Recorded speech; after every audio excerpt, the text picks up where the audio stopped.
အားလုံးပဲမင်္ဂလာပါကျွန်တော်တို့ Burmese channel ကနေပြန်လည်ပြီးကြိုဆိုလိုက်ပါတယ်ကျွန်တော်ဒီနေ့ရောက်နေတဲ့နေရာကတော့တူရကီနိုင်ငံ Izmir မြို့နားမှာရှိတဲ့ Şirince လို့ခေါ်တဲ့ရွာလေးကိုရောက်နေတာပဲဖြစ်ပါတယ်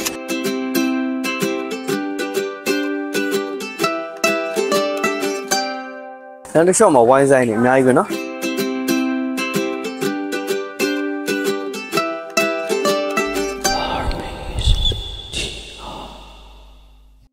ဒီရွာကဘာနဲ့နာမည်ကြီးတာလဲဆိုတော့ဒီရွာမှာနေထိုင်တဲ့လူတွေကအဓိကဝိုင်းနေချက်လုပ်ကြတဲ့လုပ်ငန်းကိုအဓိကလုပ်ကန်ကြတယ်ပေါ့နော်ဆိုတော့ဒီ Şirince ဆိုတဲ့ရွာလေးကစပြည့်ဝိုင်းနေပါလေအဓိကထုတ်လုပ်တဲ့နေရာပါဒီမှာစပြည့် channel တွေရှိတယ်အရန်ချစ်စရာကောင်းတဲ့အိမ်လေးတွေရှိတယ်ဒီရွာလေးကတောင်နေပတ်ပတ်လေကြားထဲမှာတည်ရှိတဲ့နေရာဖြစ်တယ်လမ်းချင်းလေးတွေနဲ့တကယ်ကိုချစ်စရာကောင်းပြီးအယောင်သွေးစုံနေတဲ့ရွာလေးတွေဖြစ်ပါတယ်ဆိုတော့ကျွန်တော်တို့ဒီမှာလာပြီးတော့ Izmir ကိုလာရောက်လက်ပတ်ရင်လည်းဒီနေရာကိုလာပြီးတော့ explore လုပ်တာပါဆိုတော့ဒီနေရာရဲ့အလှအပတွေတမိုင်းကြောင်းလေးတွေကိုကျွန်တော်လေ့လာမိသလောက်ဝေမျှရင်လည်းရိုက်ကူတက်ဆက်ပေးသွားပါမယ်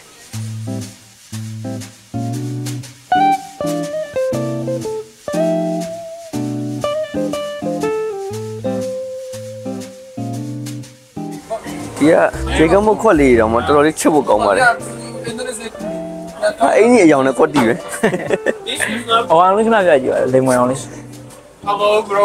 Free on tip. Biz beraberiz. ဒီမှာရှိတဲ့ souvenir shop လေးတွေဆိုရင်လည်းတော်တော်လေးလှတယ်အယောင်သွေးစုံနေတယ်အဓိကတော့ဒီမျိုးတွေကအရန် colorful ဖြစ်တယ်ပေါ့နော်ဒါကြောင့်ကျွန်တော်တို့မှအင်ကြီး colorful ဖြစ်တာဝယ်လာ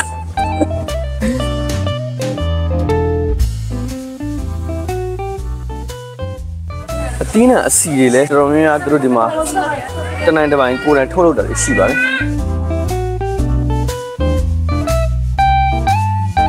လာခဲ့တဲ့လမ်းမှာဆိုရင်ကျွန်တော်တို့ဒီဈေးတင်ထုတ်လုပ်တဲ့တန်လွင်စီထုတ်လုပ်တဲ့တနိုင်တစ်ပိုင်းထုတ်လုပ်တဲ့ factory လေးတွေလည်းတွေ့ခဲ့တယ်နောက်ပြီးစပြည့်ခြံလေးတွေလည်းတွေ့ခဲ့တယ်တော်တော်လေးမိုက်ပါတယ်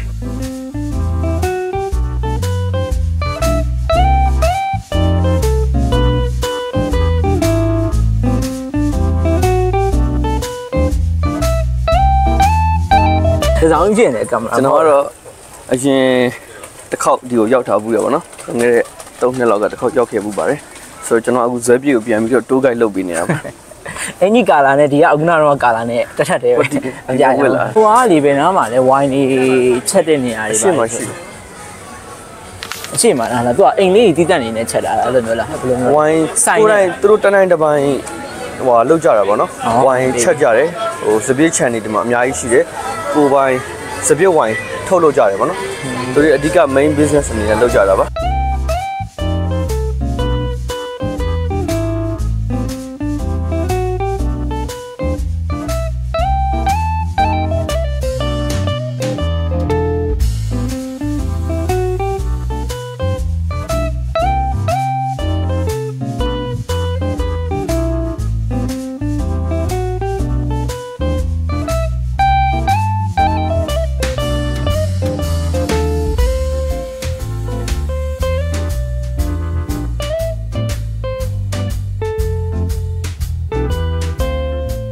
ဒီနေ့တော့ဆော foreigner တွေပဲ foreigner တွေအများကြီး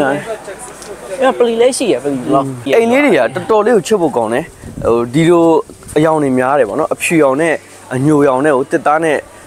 တစ်သားဘရင်းပေါက်လေးနဲ့စောက်လုပ်ထားတယ်အဲ့လိုပုံစံလေးကြီးပဲဟိုဘက်ဘေးမှာဆိုရင်နေရာတစ်ခုတက်တက်ရှိသေးတယ်စောက်သွားကြည့်အောင်ကျွန်တော်တို့လည်း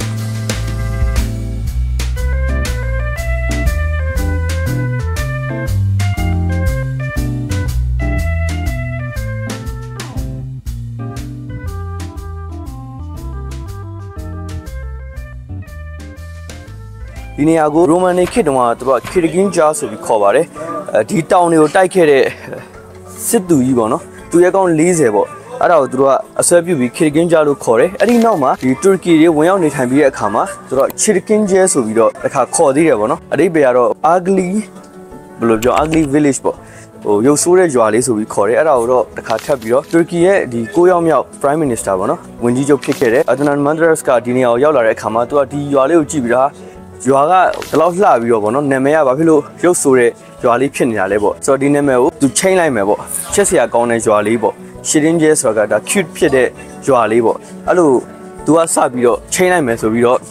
ပြောတာနဲ့အစပြုပြီးတော့ဒီနေရာကိုအခုအချိန်ထိ Şirince Köyü ဆိုပြီးတော့ခေါ်တွင်နေတာပဲဖြစ်ပါတယ်ဆိုတော့နာမည်နဲ့လိုက်တဲ့အတိုင်းပါပဲတကယ်ကို cute ဖြစ်ပြီးတော့အယောင်အသွေးစုံလင်တဲ့ရွာလေးတွေ့ရပဲဖြစ်ပါတယ်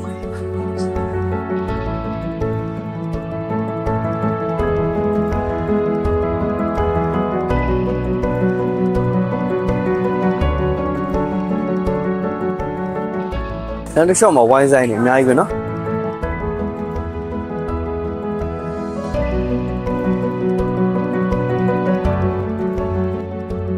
ဟိုဒီညလေးချင်းချင်းလေးမိုင်းလိုက်တာ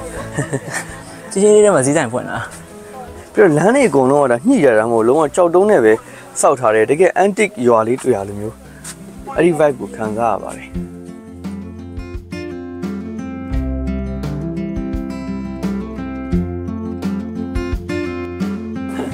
အဖို့တော်တက်လိုက်ရတယ်ဆက်ပြခဲလေးကြည့်အယောင်သွေးစုံနေတာရွှေဝါဆက်ပြမို့ရွှေခရမ်းတို့ရွှေစိမ်းတို့ Yukarısı var ama yok orada kafeler var. Yani Tamam. şeyler var. Şarap. Yani ညိပဲတောင်းအိုး ကြောက်လီကနော် လမ်းရွေးတာမှားသွားတယ်ဦးနာတွေကအဒီပေါ်တက်လိုက်ပြီးဟမ် နှခါမောတာပါ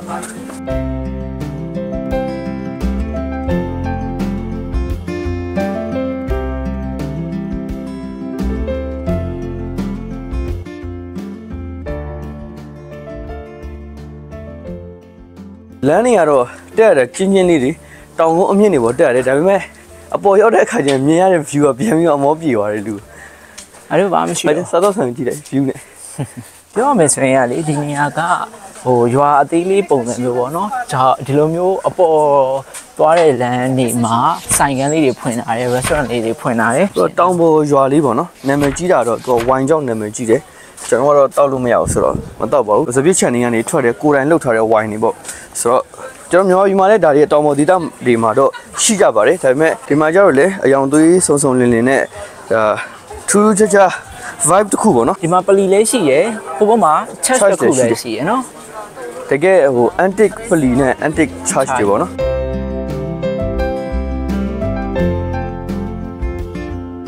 လမ်းလျှောက်တာလည်းတော်တော်လေးကိုဝေးနေပြီ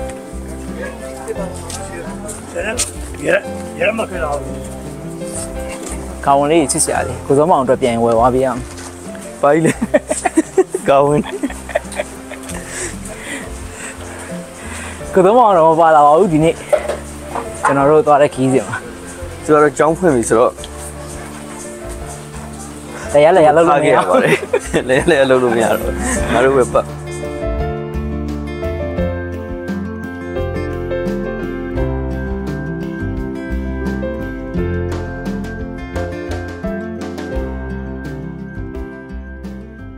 ဆိုတော့ကျွန်တော်ဒီနေ့ညနေခင်းလေးမှာပေါ့နော်ဒီ Şirince ဆိုရဲမြို့ရွာလေးပေါ့မြို့တော့မဟုတ် sorry Şirince ဆိုရဲရွာလေးမှာပေါ့နော်ကျွန်တော်တို့ explore လုပ်ခဲ့တဲ့ video တော့လောက်ပါပဲ။ဘာပြောချင်သေးလဲ။ဒီနေ့ပြောတာတွေကအများများနေပြီ။မှန်လိုက်ပါတဲ့နေရာတွေကလည်းများတယ်ကျွန်တော်တို့ကဟို day trip အနေနဲ့ပေါ့နော်ဟိုကားတစ်စီးငှားပြီးတော့တနေ့ကုန်လဲတဲ့ပုံစံနဲ့ဆိုတော့ဒီတရက်ထဲမှာပဲ၄-၅နေရာသွားတာပေါ့တနေရာကိုတရက်ထဲလာရင်ပြဿနာမရှိဘူးအခုကတနေရာတရက်ထဲလာတာမဟုတ်တချို့နေရာကျတော့ကျွန်တော်တေချာအချိန်ယူပြီးတော့ဟိုရိုက်ပြခြင်းနဲ့တကယ်တမိုင်းဝင်နေရာတွေရှိတယ်တိုးတော်လည်းပဲဟိုဒီနေရာတွေကကျွန်တော်နေတဲ့နေရာတွေနဲ့လှမ်းတယ်ပေါ့နော်အများကြီးပြင်ဆင်မှလည်းရတာအဲ့နေရာတွေကျတော့တော်တော်လေးအချိန်ယူပြီးတော့ဖြစ်ကြတယ်ပြီးတော့ဟိုတချို့နေရာတွေဆိုရင်ကျွန်တော်တို့တကယ်သာရိုက်ပြမယ်ဆိုရင်တနေ့ကုန်လိုက်ရရမယ်သဘောရှိရပေါ့နော်ဆိုတော့အတက်နိုင်ဆုံးတော့ဟိုပြည့်ပြည့်စုံစုံလေးဖြစ်အောင်ပေါ့နော်ကြည့်လို့ကောင်းအောင်ကျွန်တော်လည်းလေးလာမိတဲ့လောက်တက်နိုင်ဆုံးရှင်းပြထားပါတယ်မှန်လားအခုသွားနေလက်စကားပြောပြီးသွားနေမှန်ပါပါဆိုကျွန်တော်ဒီနေ့ဗီဒီယိုကဒီလောက်ပါပဲကျွန်တော်နောက်ထပ် Şirince ရဲ့ဗီဒီယိုလေးကတော့ဒီလောက်ပါပဲနောက်ထပ်ကောင်းမွန်တဲ့ vlog တွေပို့ပြီးတော့စိတ်ဝင်စားစရာကောင်းတဲ့ vlog တွေနဲ့နောက်လာခဲ့ပါဦးမယ်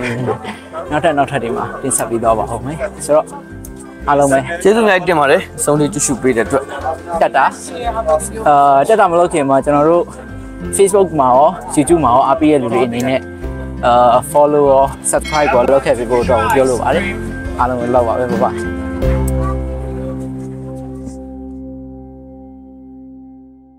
ဒီမှာမဟုတ်သေးဘူးလားဒီဘက်ကြီးလည်းရှိတယ်ဒါပေမဲ့လည်းဒီနေရာကြောင်နေရောခွေးတွေရောစုံနေတာပဲလမ်းမှာ စပြီဟုတ်လားကြည့်ကြည့် ဒီနေ့ကဒီကိုရောက်ဘူးလားဆိုတော့လောက်ပါအောင်ဒီရဲ့အလားပါလေးငါ့ကိုပြောပြပါငါမိကုန်းလေးဒီမှာဘာရှိတယ်ပါ အမေးဖြေတာလုံးနေဒီမှာကြတော့လေအယောင်သွေးဆုံဆုံလင်းလင်းနဲ့ဟို ဒီမှာကျတော့လေအယောင်သွေးဆုံဆုံနေနေနဲ့ကနေစပြောလိုက်ပြန်ပြီတော့ဒါဖြစ်တယ်ဖွင့်အောင်ဖွင့်တာအများနဲ့ဖွင့်တာပါရတယ်ကြည့်တဲ့ခါကျတော့ရှင်